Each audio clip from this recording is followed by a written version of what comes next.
सलोनी बहुत ही सीधी और भगवान को मानने वाली थी, लेकिन उसकी सौतेली माँ उसकी सीधेपन का फायदा उठाती थी और उस पर बड़े अत्याचार करती थी। जरा सी चूक हो जाने पर उसकी खूब पिटाई करती। अरे सुनते हो, कोई लूला लंगड़ा देख इसकी शादी तय करो और इसे इस घर से बाहर का रास्ता दिखाओ। सलोनी के पिता जानते थे कि मीना एक चांडाल औरत है, इसलिए वो एक अच्छा घर देख सलोनी की शादी कर देते हैं। लेकिन वहां भी सलोनी से जलने वालों की कमी नहीं थी। सलोनी की ननद निकिता उसे बिल्कुल पसंद नहीं करती थी। सलोनी, बात तो सुनो जरा। जी कहिए। आज शाम को मेरे बॉस खाने पर आ रहे हैं। ध्यान रहे उनकी खातिरदारी में किसी प्रकार की कोई कमी नहीं होनी चाहिए। जी आपने कह दिया, बिल्कुल वैसा ही होगा। शाम को सलोनी जैसे ही गैस पर खाना चढ़ाकर वहां से जाती है अभी इसके खाने का स्वाद बढ़ाती हूँ। निकिता गैस की आंच तेज कर देती है।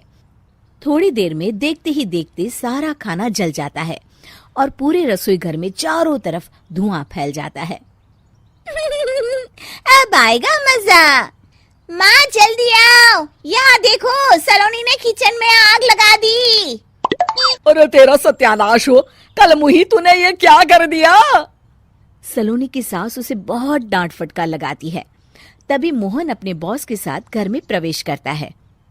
अरे भाई मोहन, ये क्या तुम्हारे घर का क्या हाल हो रखा है? लगता है खाना जल गया है। चलो खाने का प्रोग्राम कैंसिल करो, मैं अपने घर जाके खा लूंगा। सर, दरअसल वो सर मुझे माफ कर दीजिए। अरे कोई बात नहीं, घरों में ये छोटी मोटी बातें होती रहती है। मैं समझ सकता हूँ, फिक्र मत करो, मैं नाराज नहीं हूँ और इस बात का तुम्हारे प्रमोशन पर भी कोई असर नहीं पड़ेगा। चलो अब चलता हूँ मैं। बॉस के जाते ही मोहन सलोनी पर भड़क उठता है और उसे खूब खरी खोटी सुनाता है। भगवान, मेरी माँ तो कहती थी कि अच्छे लोगों के साथ हमेशा अच्छा होता है, फिर मेरे साथ ही बुरा क्यों होता है? आखिर मेरी गलती क्या है? तभी आकाशवाणी होती है। बेटी, अब तुम्हें कोई दुख नहीं दे पाएगा। तुम्हारा बुरा सोचने वाले के मन की सारी बातें तुम पहले ही जान जाओगी। अगले दिन सलोनी निकिता को चाय देने उसके कमरे में जाती है। तब निकिता के मन में कुछ बातें चल रही थी। कल तो मैंने सिर्फ खाना जलाया था, अब तू देखती जा सलोनी, तेरा इस घर में जीना हराम कर दूंगी। अच्छा, तो ये बात है, अब इसे सबक सिखाना ही पड़ेगा। कुछ दिनों के बाद, सलोनी, मेरे कपड़े जल्दी से प्रेस कर दो, ऑफिस के लिए देर हो रही है। सलोनी मोहन के कपड़ों के पास प्रेस गर्म होने के लिए रख देती है और अपने कमरे में चली जाती है। तभी हॉल में निकिता आती है। सलोनी चुपके से उसे देख रही होती है। आज अगर मैंने ये कपड़े जला दिए तब तो पक्का मेरा भाई इस सलोनी की बच्ची को धक्के मार के घर से बाहर निकाल देगा। अरे तू क्या मुझे निकलवाएगी?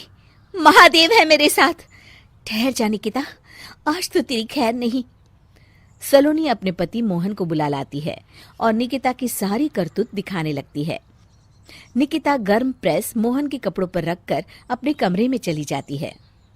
मेरी बहन इतनी बड़ी चालबाज निकलेगी, मैंने तो सोचा ही नहीं था।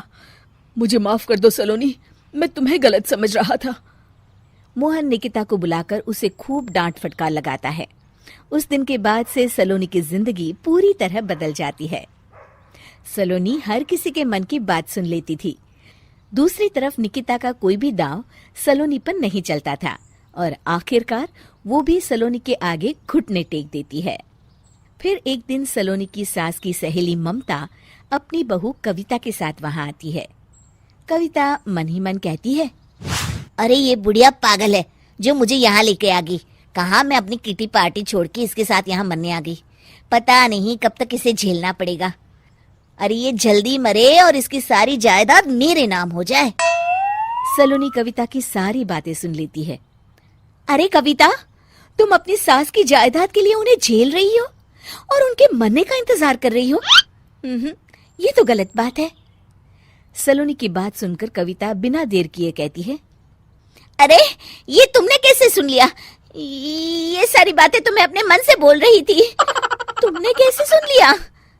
बस फिर क्या था, ये सुनते ही कविता के बगल में बैठी उसकी सास उसकी चोटी पकड़ लेती है। क्यों रे कलमुही, तू मेरे बारे में ये सब सोचती है? मम्मी जी, मुझे माफ कर दीजिए।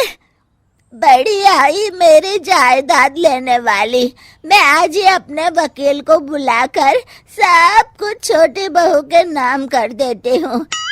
चल घर चल, आज तेरी अच्छी खबर लेते हूँ। इस तरह सलोनी लोगों के मन की बातें सुन लेती थी, लेकिन धीरे धीरे सलोनी को एहसास होता है कि उसके आसपास के सारे लोग एक दिखावे की जिंदगी जीते हैं और सब एक दूसरे के बारे में बुरा ही सोचते हैं। हे भगवान, दुनिया में कैसे लोग हैं? सबके मन छल कपट से भरे हैं। मैं तो लोगों के मन की बातें सुन सुनकर तंग आ चुकी हूँ।